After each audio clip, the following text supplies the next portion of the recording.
जमलेल्या माझ्या सर्व हिंदू बांधवांनो, भगिनींनो आणि मातांनो,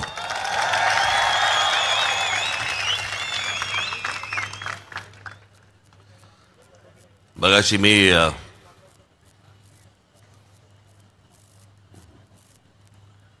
आपल्या भिवंडी ग्रामीणच्या प्रचार सभेला पोहोचलो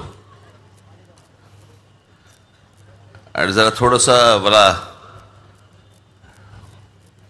हे जे सगळं दिवसभर चालू असतं बडबड बडबड बडबड बडबड त्याच्यात जरा थोडंसं असं जरा अचानक थकल्यासारखं वाटायला लागलं वगैरे. पाणी बिणी घेतलं वगैरे, पण मग जरा नॉर्मल झालं. पण तिकडे पहिल्या सभेला मी त्यांना सांगितलं, म्हटलं मला मी काय भाषण करणार नाही, मी आलेल्या लोकांना सगळ्यांना भेटीन. मग मी लोकांमध्ये गेलो, मी लोकांना भेटलो, लोकांशी बोललो. म्हटलं जरा तब्येत थोडी बरं वाटत नाही मला, तर याला जरा सांभाळून घ्या. होय साहेब, होय साहेब. बाकीचे दुसऱ्या बाजूला होते पण बोलले होय साहेब, होय साहेब. आणि म्हणून मी त्याला सगळ्यांना भेटून निघालो. साहेब हीच गोष्ट व्यासपीठावरनं सांगा ना. मी म्हटलं अरे हेच जर सांगायचं असं मी पहिल्यांदाच चढलो असतो ना व्यासपीठावर. मग एकदा असंच झालं होतं, एक बिल्डर माझ्याकडे आला होता आणि त्या बिल्डरला तुम्हाला म्हणाला की नाही माझं असं असं इकडे काम सुरू आहे, तर आपले काही लोक मला तिथे त्या लोकांच्यासाठी म्हणून तिकडे जरा त्रास देत आहेत, तिकडच्या लोकांना काहीतरी घर मिळत नाहीत म्हणून वगैरे. मी त्यांना सगळ्यांना देणार आहे, पण जरा तुमच्या लोकांना जरा सांगाल का. म्हटलं बरं बाबा मी एक काम करतो, म्हटलं आमच्या नितीन सरदेसाईंना सांगतो, ते येऊन तुझं म्हटलं काम करतील. साहेब आता इतक्या छोट्या गोष्टीसाठी त्यांना कुठे त्रास देत आहे. साला माझ्याकडे आला होता आणि मला सांगतोय छोट्या गोष्टीसाठी त्यांना कुठे त्रास देत आहे. हे तसेच मला व्यासपीठावर घेऊन गेले, पण मग गोळीबिळी घेतली, सगळं ठीक आहे. आता काय, आज निवडणूक शेवटच्या टप्प्यावरती येऊन ठेपलेली आहे. मी आज काय फार लंब चौडं भाषण करणार नाही आहे तुमच्यासमोर. सगळ्या गोष्टी मला असं वाटतं सगळी भाषणं तुम्ही कदाचित ऐकली पण असतील, माझी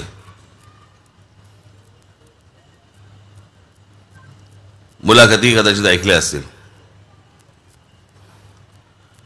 काही ठराविक विषय आहेत, काही ते फक्त मला आपल्याशी जरा बोलायचे आहेत. मला आत्ताच मी गाडीमध्ये येताना मला अरे तू आलीस का,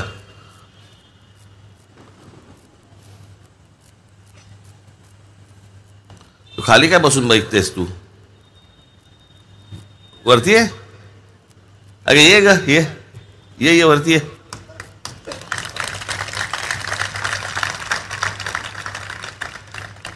कुठून येणार. हा,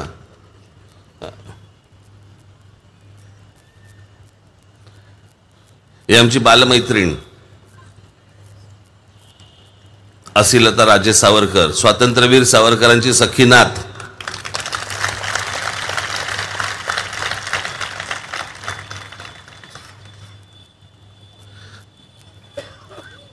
बरं असिलता इथपर्यंत ठीक असतं आमचं.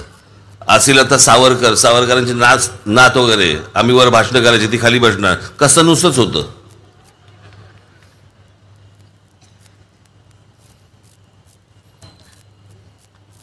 मी आत्ता इकडे बस का गाडीत नाही येताना मी जी गोष्ट सांगतोय,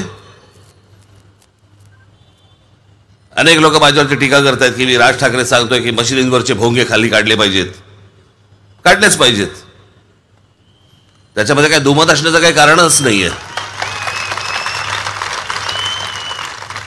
माझ्या हातात जर सत्ता आली 48 तासाच्या आत उतरवीन.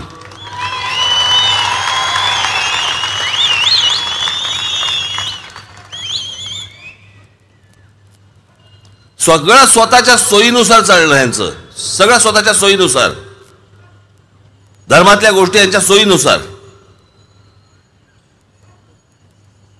हिजाब का घालायचा तर कुराणमध्ये लिहिलंय.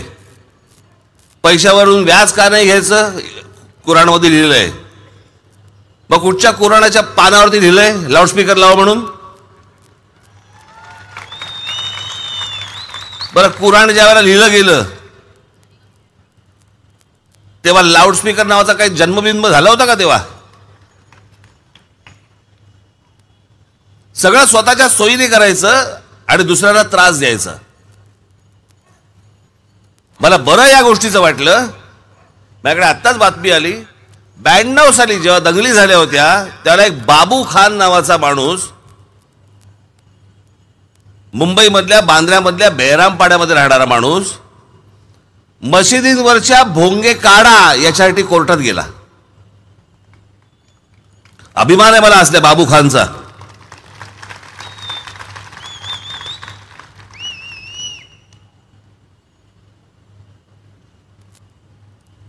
आणि त्याने त्याच्यात तेच दिलंय. त्याचं जे कोर्टामधलं आर्ग्युमेंट आहे की सकाळची जी अजान असते, पूर्वीच्या काळामध्ये जेव्हा लाऊडस्पीकर नव्हते तेव्हा लोकांना बोलवलं जायचं. अहो तेव्हा घड्याळ पण नव्हतं.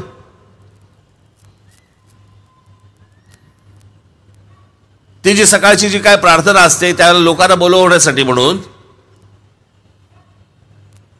त्याला लाऊडस्पीकर नव्हते, घड्याळ नव्हती, माणूस एक ओरडायचा वरून आणि मग लोक तिकडे ते आजाद म्हणाला काय ते जायचे.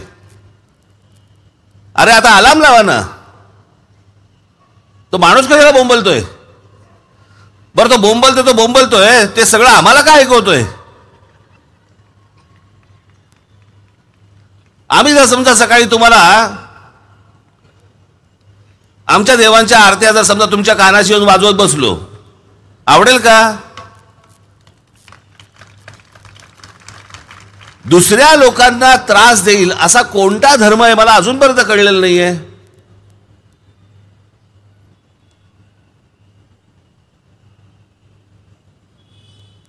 आणि याच्यावरती जर समजा तुम्ही अडून बसणार असाल, माझी तुम्हाला विनंती आहे, माझी तुम्हाला प्रार्थना आहे, किमान या तरी गोष्टीसाठी एकदा राज ठाकरेच्या हातात सत्ता देऊन बघा. नाही वटणीवरती आणले तर बघा मला. हा काही धार्मिक विषय नाहीये, हा लोकांना त्रास होतोय.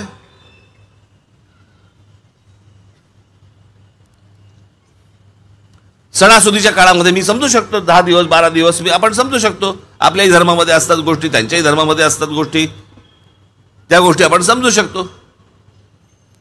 पण 365 दिवस 24 तास आपलं सकाळपासून संध्याकाळपर्यंत त्यांच्या कॉन्सर्ट ऐकायचे आम्ही.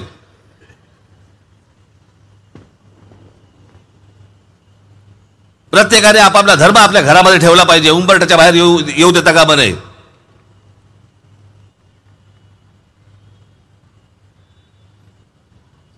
ही कुठची धर्माची व्याख्या मला अजूनपर्यंत कळली नाही. आपल्या घरामध्ये देवारा असतो, आपण जातो, सकाळी पूजा करतो, नमस्कार करतो, बाहेर निघतो.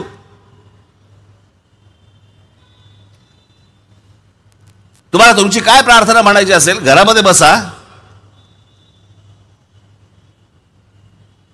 बसा तुमच्या गुडघ्यावरती, करा सगळं वर, म्हणा प्रार्थना. आम्हाला कुठे आक्षेप आहे? तुमच्या तो धर्मामधला विषय असेल, तुमच्या घरामध्ये त्या प्रार्थना म्हणा, काय नमाज पडायचं नमाज पडा. कोणी आक्षेप घेतलाय? कोणी आक्षेप घेणार नाही तुम्हाला. पण सगळे मिळून ज्याला तुम्ही रस्त्यावरती येणार आणि रस्ते आमचे बंद करून टाकणार, आक्षेप आमचा तिकडे आहे. वर्षानुवर्ष खोळंबलेले प्रश्न आहेत, वर्षानुवर्ष आमच्याकडे याची उत्तरच सापडत नाहीत. आज हे सरकार गेलं, ते सरकार आलं, ते सरकार गेलं, हे सरकार आलं. आम्ही 50 वर्ष आम्ही त्याच विषयांवरती निवडणुका लढवतोय. आजही निवडणुका काय चालू आहेत? आमच्याकडचे विषय काय आहेत? आम्ही तुम्हाला रस्ते देऊ, आम्ही तुम्हाला पाणी देऊ, आम्ही तुम्हाला वीज देऊ, आम्ही तुम्हाला शिक्षण देऊ, आम्ही तुम्हाला आरोग्य व्यवस्था देऊ. अजूनही तेच चालू आहे 50 वर्ष झाली तरी.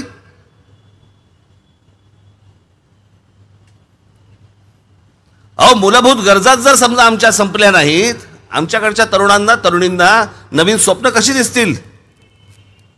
आमच्याकडे नवीन शोध कसे लागतील? म्हणून मी आता पण म्हटलं होतं, मी त्या तुमच्या काय ते दिव्याला, आमच्याकडे Guinness book of world record मधला माणूस कोण? ज्याची नखं वाढली आहेत, अशी वाकडी वाकडी वाकडी वाकडी आतमध्ये जातात आणि तो आपला एकटा फिरत असतो आपला कुठे. ए तुझी नखं दाखव. हा बघा नखा घेऊन फिरतोय, आपला नखा घेऊन फिरतोय. आमचा दुसरा माणूस कोण? मिशा वाढवलेल्या. अरे सला नाही कापलं तर ते वाढतच, त्याला अक्कल काय लागते? ह्याच्यात शोध कुठचा आला?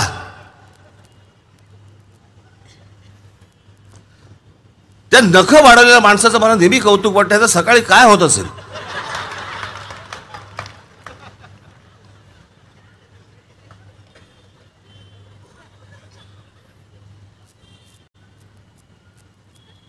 पण आमच्याकडची स्वप्न ही, आम्ही ह्याच्या पलीकडे गेलो नाही, आम्ही ह्याच्या पलीकडे वाढलोच नाही.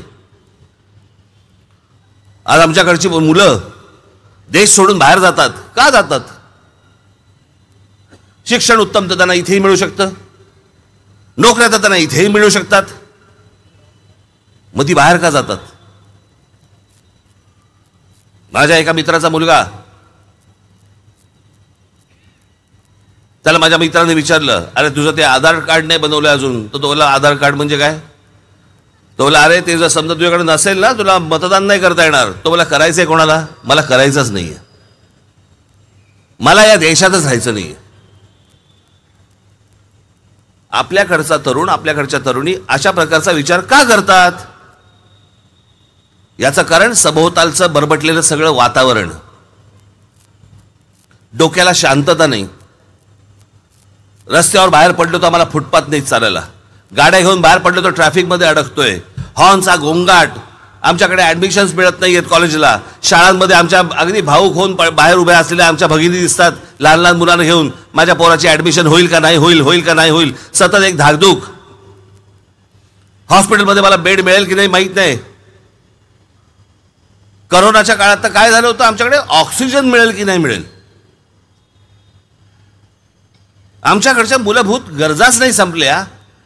आणि आम्ही दरवेळेला आम्ही निवडणुका लढतोय, निवडणुका लढतायत. आज हा आमदार निवडून आला, आज हा खासदार निवडून आला.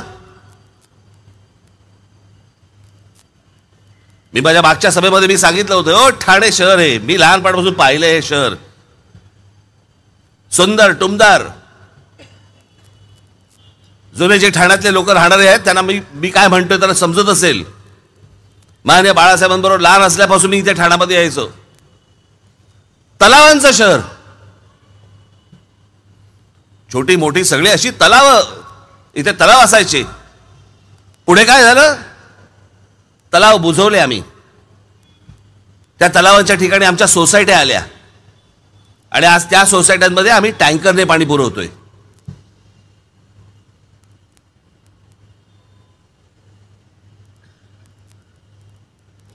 आज तुम्ही इंटरनेटवरती असता, तुम्ही तुमच्या मोबाईल फोनवरती असता. मी जे बोलतोय ना, एकदा अंतर्मुख होऊन त्या गोष्टींचा फक्त एकदा विचार करून बघा.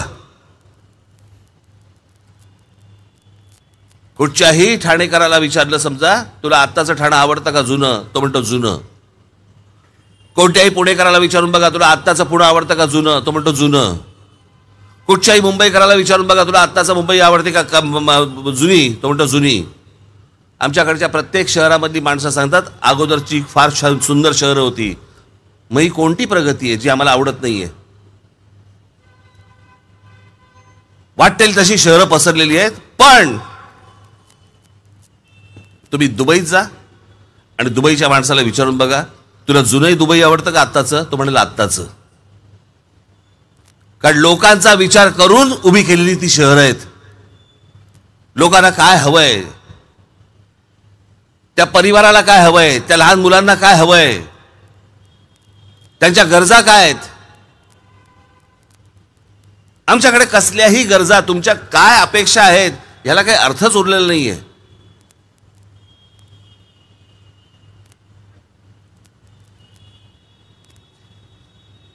म्हणजे आता ते शिवसेना, आता ती वेगळी फोड करायला लागते, ह्याची का त्याची. उद्धव बाळासाहेब ठाकरे म्हणजे उद्धव ठाकरेंनी त्यांच्या जाहीरनाम्यामध्ये काय दिलं असेल, तर आम्ही जिल्ह्यामध्ये शिवाजी महाराजांची मंदिर बनवू. अहो, शिवाजी महाराजांची मंदिरं नाही बनवायची आहेत, आपल्याला विद्या मंदिरं बनवायची आहेत, शिवाजी महाराजांचे गडकिल्ले बनवायचे आहेत. आपल्याकडे विद्या मंदिरांचा तोटा आहे. छत्रपती शिवाजी महाराजांचे गडकिल्ले बनवायचे आहेत, पुढच्या येणाऱ्या पिढ्यांना दाखवायला आमचा राजा कोण होऊन गेला ते.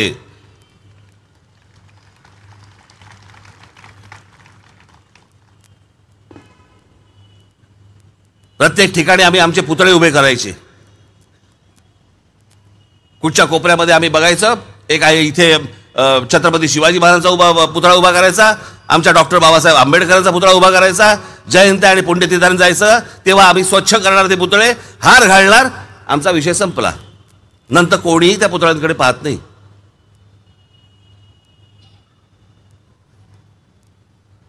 तुमचा काही विचार न करता काहीतरी या लोकांच्या डोक्यातनं काहीतरी वेगळ्या कल्पना येत असतात. आता काय करायचं, छत्रपती शिवाजी महाराजांचा समुद्रात पुतळा उभा करू. कोणी मागितलंय, काय चाललंय? जेव्हा ही घोषणा झाली त्याच वेळेला मी सांगितलं होतं पुतळे बंद करा आता बनवायचे. छत्रपती शिवाजी महाराजांचं खरं स्मारक, खरी स्मारक हे गडकिल्ले आहेत, पुतळे नाही आहेत.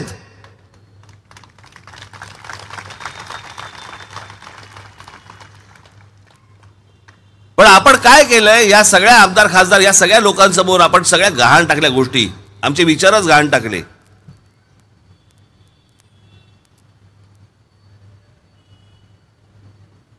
आम्ही यांचे गुलाम असल्यासारखे यांच्यासाठी आम्ही रांगेमध्ये उभे राहतो, उन्हातानामध्ये उभे राहतो, यांच्यासाठी आम्ही मतदान करतो. आणि मग ही लोक काय करतात, तुमच्या मतांचा विचार नाही होत. मला हा माणूस नकोय, मला हा पक्ष नकोय म्हणून तुम्ही ह्या पक्षाला मतदान केलं, आणि मतदान केल्यानंतर जेव्हा हा माणूस जिंकून येतो त्यावेळेला हा माणूस उठतो आणि ह्या पक्षावर जातो. मग गधड्या आम्ही त्यालाच पहिलं मतदान केलं असतं ना. आमच्या फुकटच्या मतांवरती नंतर तू करोडो रुपये घेणार आणि ह्या पक्षाबरोबर जाणार, हा तुमच्या मताचा अपमान नाहीये. याच्यासाठी म्हणून उन्हातानामध्ये उभे राहता आणि मतदानाला रांगेमध्ये उभे राहता.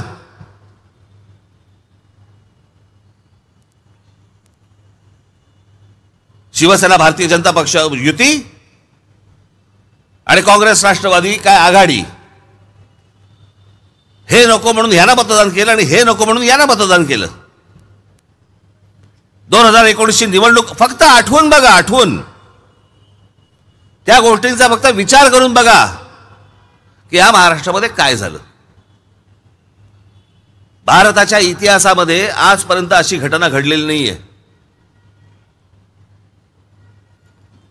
आज महाराष्ट्र बाकीच्या राज्यांमध्ये एक मजाकचा विषय झालाय. मजाक क्या देखा कि नहीं महाराष्ट्र में क्या हो रहा है. शिवसेना भारतीय जनता पक्षाला तुम्ही मतदान केल्यानंतर, बहुमतामध्ये आल्यानंतर त्यातला एक पक्ष उठतो स्वतःच्या स्वार्थासाठी, माझ्या गळ्यामध्ये मुख्यमंत्री पदाची माळ घाला म्हणून तो उठतो, आणि ज्यांच्याबरोबर हयात गेली अख्खी विरोधामध्ये त्यांच्याबरोबर जाऊन बसतो. का? माझ्या गळ्यामध्ये मुख्यमंत्री पदाची माळ घाला म्हणून.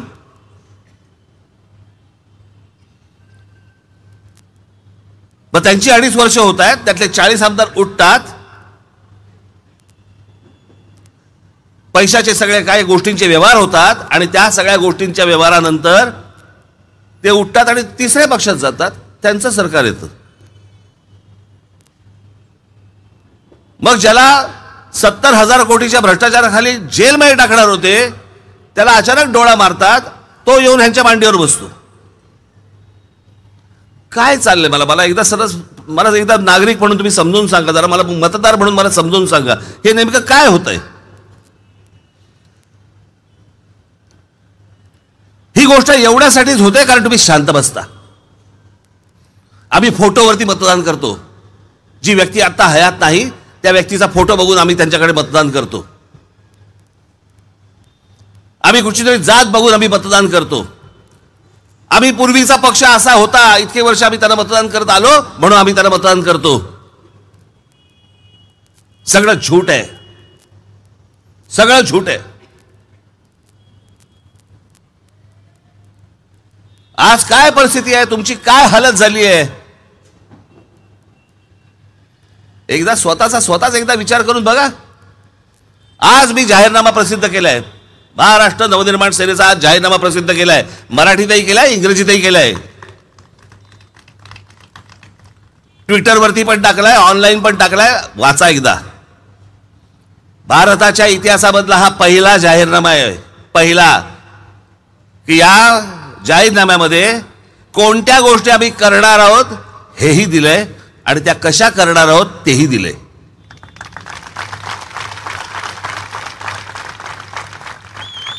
तुम्ही आजपर्यंत जे जाहीरनामे वाचले ते काय सांगितले? आम्ही हे करू, आम्ही ते करू, आम्ही ते करू. कसं करू माहित नाही. सगळे विषय मांडलेत, रोजगारापासून पाण्याच्या प्रश्नापर्यंत सगळे विषय सगळे मांडलेले आहेत त्याच्यामध्ये. आरोग्यापासून पर्यटनापर्यंत तुम्ही म्हणाल तो विषय त्या सगळ्या अख्ख्या पुस्तिकेमध्ये. आणि त्याची सोडवणूक कशी करायची त्याची सोल्युशन्स देखील त्याच्यामध्ये दिलेली आहेत. मी जे करतोय बाबांनो, मी खरंच प्रामाणिकपणे करतोय. मला कुठच्याही खुर्चीचा सोर्स नाही. मला कुठच्याही गळ्यामध्ये मुख्यमंत्री पदाची माळ घालण्याची इच्छा पण नाही मला.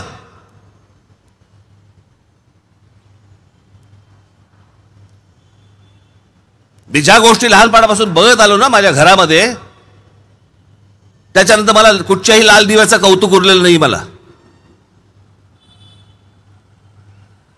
पण मी जे बघतो, मी जे जगात बघतो, मी जे स्वप्न पाहतो, मी एक चित्रकार आहे. माझ्या दृष्टिकोनातनं राज्य कसं असलं पाहिजे, हे शहर कसं असलं पाहिजे, काय असलं पाहिजे, कोणकोणत्या गोष्टी असल्या पाहिजेत. आणि हे काय रॉकेट सायन्स नाहीये. याला फक्त इच्छा लागते. नाशिकमध्ये मी ती गोष्ट पहिल्या 5 वर्षात करून दाखवली. जे मी इथून उठून रतन टाटांना मी नाशिकला नेलं. रतन टाटांनी एका बोटॅनिकल गार्डन वरती पैसे खर्च केले. का नाही रतन टाटा ठाण्यात आले? का नाही रतन टाटांनी सांगितलं तुम्ही एखादा मुंबईमधला एक भाग घ्या आणि डेव्हलप करा? का नाही सांगितलं गेलं? कारण ज्यावेळेला CSR फंडातनं ज्यावेळेला तुम्ही कामं करता त्याच्यातनं पैसे नाही खाता येत. त्यांची माणसं येऊन ती कामं करतात. आणि आपल्याकडे कसं आहे, टक्क्याशिवाय तर उपयोगच नाही. प्रत्येक गोष्टीमध्ये टक्का. मी तुम्हाला सांगतो, तुमच्याकडे कधी चांगले रस्ते होणार नाहीत, कधी चांगले फुटपाथ होणार नाहीत, कधी चांगल्या गोष्टी होणारच नाहीत. याचं कारण, चांगला रस्ता जर समजा केला आणि तो जर समजा 20 वर्ष टिकला, मग आम्ही पैसे कशात खायचे? तो तर खराब झालाच पाहिजे. तो 60 महिन्यात खराब झाला की नवीन कॉन्ट्रॅक्ट, नवीन टक्के, नवीन कॉन्ट्रॅक्टर. आम्ही पेवर ब्लॉक लावायचे, मग ते आम्हीच फोडायचे, मग नवीन कॉन्ट्रॅक्ट, नवीन कॉन्ट्रॅक्टर, नवीन टक्के. तुम्ही जो कर भरताय ना, तो सगळा कर यांच्या खिशात जातोय असल्या कामांमधनं, टुकार कामांमधनं. आणि आम्ही कोणाला मतदान करतोय? आमच्या जातीच्या माणसाला. आम्ही इतकी वर्ष ज्या पक्षाला आजपर्यंत मतदान करत आलो, आम्ही त्या पक्षाला मतदान करणार. आम्हाला ज्या प्रकारचे फोटो दाखवले जातात जे त्या पक्षाच्या अध्यक्षांचे, प्रमुखांचे, आम्ही त्याच्यावरती मतदान करणार. का? आजपर्यंत करत आलो. पण आम्हाला काय हवंय? आमच्या पुढच्या पिढ्यांना काय हवंय? पुढच्या येणाऱ्या पिढ्यांना काय हवंय? आमच्या शहरांची आम्ही काय माती करून ठेवतोय? कोणालाही पडलेली नाही त्याची. कोणा काही देणं घेणंच नाही या गोष्टींचं. मी आज त्या पत्रकार परिषदेमध्ये मी विकास आराखडा मांडतोय, मी आपला जाहीरनामा मांडतोय, ज्याच्यामध्ये सगळ्या विकासाच्या सगळ्या गोष्टी आहेत. मला प्रश्न काय विचारतायत? शिंदे यांच्याबद्दल असं बोलले, तुमचं काय मत आहे? आणि मग उद्धव ठाकरे यांच्याबद्दल असं बोलले, तुमचं काय म्हणणं आहे? मग शरद पवार यांच्याबद्दल काय चाटू हे प्रश्न? तुमच्या आमच्या हाताला काय लागणार आहेत? आमच्या प्रचाराच्या वेळेला एखाद्या वेळेला समजा आमच्या टीका होतात, त्या एखाद्या वेळेला टीका होतात. पण संपूर्ण पत्रकार परिषद त्या नुसत्या फक्त त्याच गोष्टींवरती झुंजवायची आणि मूळ प्रश्न जे महाराष्ट्राचे आहेत त्याच्यावरती कोणी प्रश्न नाही विचारायचे. आम्हाला मुलाखतीसाठी बोलवतात. काय वाटतं तुम्हाला पुढच्या 10 वर्षाचं महाराष्ट्राचं विजन काय वाटतं? गधड्या, शहराचं आणि राज्याचं 500 वर्षाचं विजन पाहिजे, 10 वर्षाचं नाही.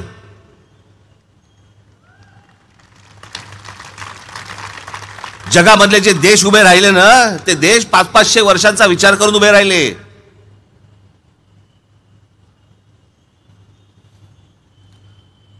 मी तुम्हाला एक गोष्ट सांगतो. आयझनहोवर नावाचे एक अमेरिकन प्रेसिडेंट होऊन गेले.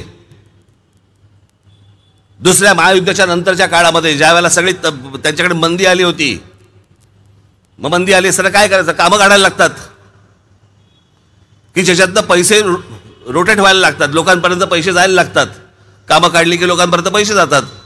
काय काम काढलं असेल त्याने फक्त एक काम काढलं, माझ्या अमेरिकेमधले सगळे रस्ते सरळ होतील, संपूर्ण सगळ्या राज्यांमधले रस्ते सरळ होतील आणि नवीन रस्ते करायचे, त्याला तेवढं नव्हतं काही.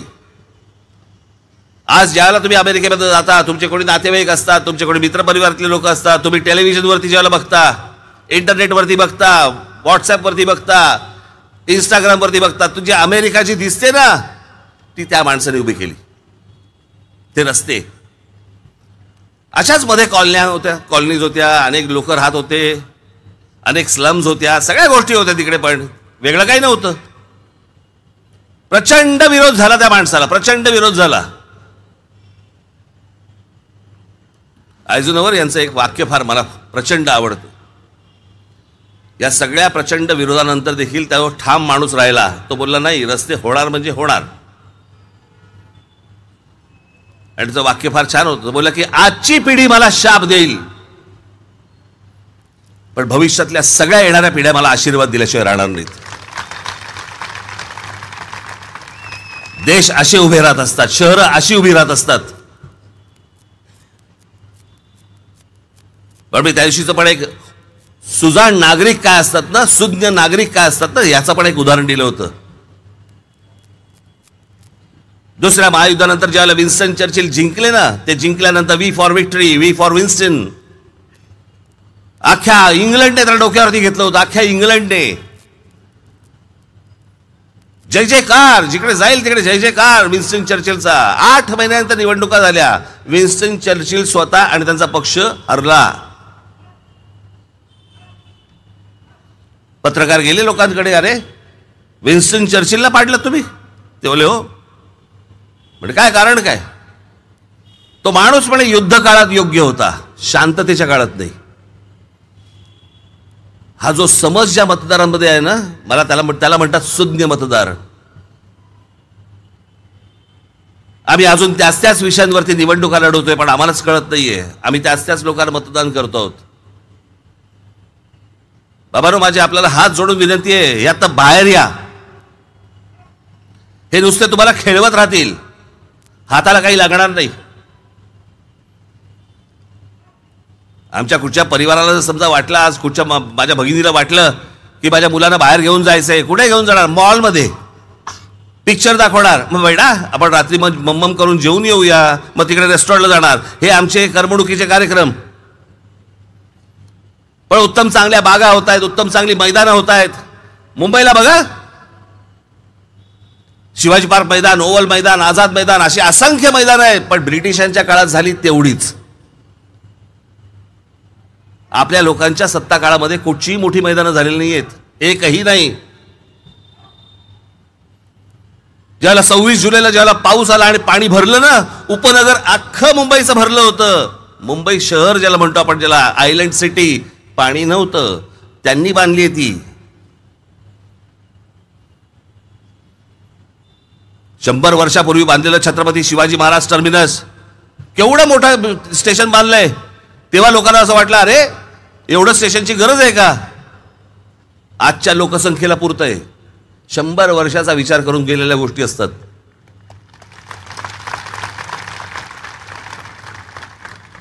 आम्ही कोणत्या गोष्टी केल्या? आमच्याकडे शहरांमध्ये बकालपणा वाढतोय. आता मी आलो त्या दिव्यावरनं,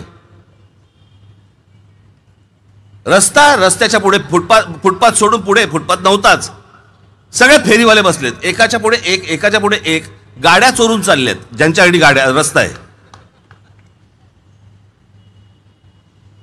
आणि कोणालाही काही वाटत नाही, सगळेजण आपले चाललेत, रस्त्याने चाललेत, सगळे बघतायत. काय काही वाटेल असं झालंय आम्हाला. अहो, चांगलं काय हे जर समजा तुम्हालाच कळत नसेल, तर चांगलं द्यायचं हे राज्यकर्त्यांना कुठून कळणार आहे? हे कुठून कळणार? हे आमदार खासदार ज्यावेळेला येतात त्यावेळेला ते काय हवंय तुम्हाला हे बरोबर तुम्ही सांगितलं पाहिजे. हे कधी होणार आहे? हे का नाही झालं आतापर्यंत? तुम्ही इतकी वर्ष आमदार होतात, तुम्ही इतकी वर्ष खासदार होतात, मग हे का नाही झालं हे तुम्ही ठणकावून त्यांना विचारलं पाहिजे. ओ, भीती पाहिजे तुमची. तुम्ही मतदार म्हणून तुमची भीतीच नाहीये. तुम्हाला गृहीत धरलेलं आहे, गृहीत. कोण तुम्ही? फक्त मतदार 1 दिवसाचे.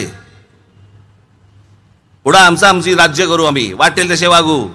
आम्ही कोणाही समोर घरंगळत जाऊ, वाटेल तेवढे पैसे घेऊ, पक्ष दुसऱ्या पक्षाच्या दावणीला बांधू, आम्ही वाटेल ते करू, 5 वर्षांनी बघू. हा समज जोपर्यंत तुम्ही दूर करत नाही तोपर्यंत ह्या महाराष्ट्राला चांगले दिवस येणार नाही. जाऊ, महाराष्ट्र राज्य आहे ते महाराष्ट्र राज्य. आमच्या शिवछत्रपतींच्या विचाराने उभं राहिलेलं महाराष्ट्र राज्य आहे ते.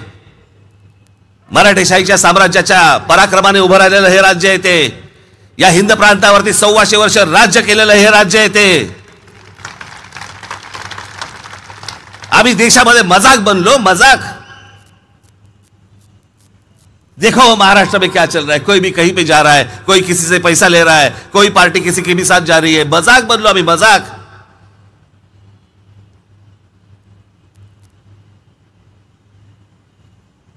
तुम्हाला आजपर्यंतचे सगळे अनुभव बाजूला सारावे लागतील, सगळ्या गोष्टी तुम्हाला बाजूला ठेवाव्या लागतील, नवा विचार तुम्हाला करावा लागेल. म्हणून मी माझ्या पक्षाचं नाव ठेवतानाच नवनिर्माण ठेवलं.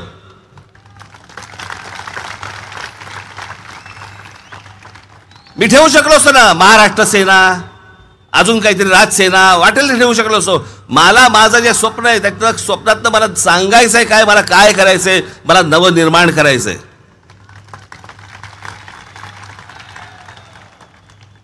आणि या नवनिर्माणाची संधी मी आज तुमच्याकडे सगळ्यांकडे बघतोय, महाराष्ट्राकडे बघतोय.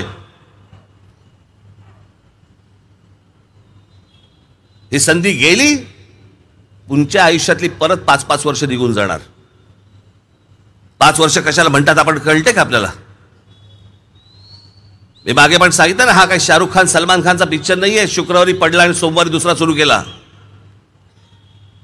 तुमच्याही आयुष्यातली 5 वर्ष जातात, आमच्याही आयुष्यातली 5-5 वर्ष जातात. स्वप्न साकारण्याच्या उमेदीचा काळ असतो, उमेदीचं वय असतं. ते एकदा सरलं की मग काही नाही उपयोग.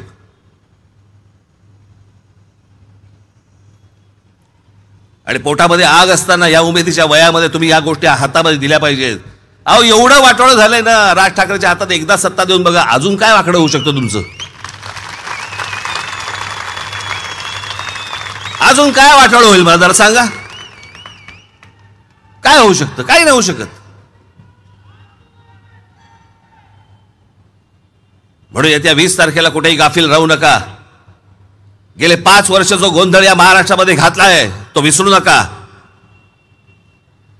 तुमच्या मतांचा जो अपमान झालेला आहे त्याचा बदला घ्यायची वेळ आता या 20 तारखेला आली आहे. कुठेही या गोष्टी विसरू नका. काय 5 वर्षामध्ये झालंय, एकदा तुमचा अंतर्मुख होऊन विचार करा. आणि म्हणून तुमच्यासाठी आज माझा अविनाश असेल, आज माझा संदीप पाचंगे आहे, सुशांत आमचा सूर्यराव आहे. अहो, पोटात आग असलेली पोरं आहेत ही सगळी, पोटात आग असलेली, तुमच्यासाठी 24 तास धावणारी. आणि एक गोष्ट तुम्हाला अजून आवर्जून सांगतो, माझा कुठचाही उमेदवार असू दे, तो तुम्ही निवडून दिल्यानंतर तुम्हाला त्याला भेटायला अपॉइंटमेंटची गरज लागणार नाही.